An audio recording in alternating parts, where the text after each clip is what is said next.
কি ব্যাপার, তুই বারবার ওদিকে কি দেখিস? ছেলেটা কি কিউট, তাই না? তোমার নামটা জানতে পারি? সিয়াম।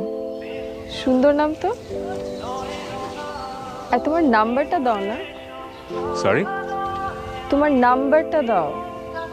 আমি কি আপনাকে চিনি? মানে কি, আমরা একই ক্লাসে একই ডিপার্টমেন্টে পড়ি। আর তুমি কি মেয়েদের দিকে তাকাও না নাকি? আচ্ছা যাই হোক, আমার আমার বন্ধু ফারহানা তোমার উপর খুব ক্রাশ খেয়েছে, এই জন্যই নাম্বারটা নিতে। আমি কারোর সাথে প্রেম প্রেম করতে পারবো না। কেন, গার্লফ্রেন্ড আছে নাকি? না তা নেই, বাট তাই বলে কি আমার সবাইকে নাম্বার বিলিয়ে বেড়াতে হবে নাকি? অদ্ভুত।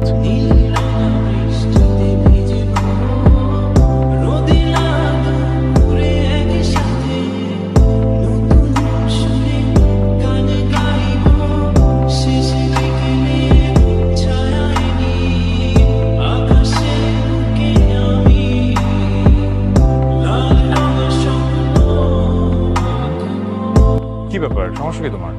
তুমি আমাকে পাত্তা দিচ্ছ না কেন? হাতটা দিচ্ছি না মানে? ক্লাস নোট দরকার, ক্লাস নোট দিলাম। অ্যাসাইনমেন্ট করে দিতে হবে, সেটাও করে দিলাম। তোমার কাছে আমার নাম্বারও আছে, আর কি চাও? তোমাকে চাই। মানে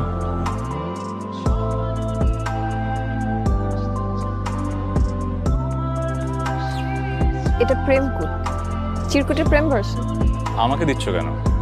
বিকজ আই লাভ ইউ। আমি তো তোমাকে ভালোবাসি না। জানি তো,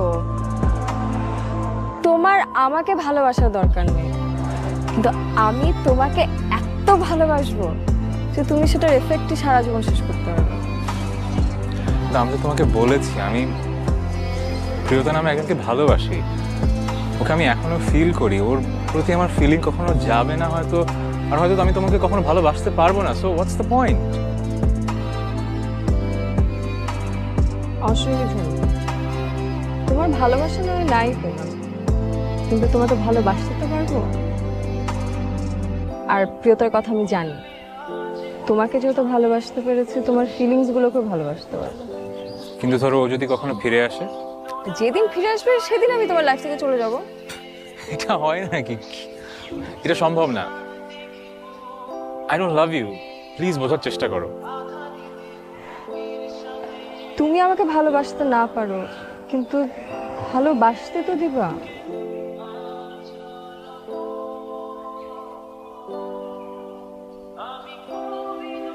এক মুহূর্তের জন্য তোমাকে ভুলতে দেয়নি। 4টা বছর আমি কতটা কষ্টে ছিলাম। আমি যে ভালোবাসাকে অ্যাকসেপ্ট করিনি, সেই ভালোবাসাকে নেওয়ার সাহস এখন আমার নেই। শ্রীরামের স্মৃতিতে শুধু তুমি ছিলে, আর এই 4টা বছর আমি ওকে একতরফা ভালোবেসে গেছি, ও কখনোই আমাকে ভালোবাসেনি।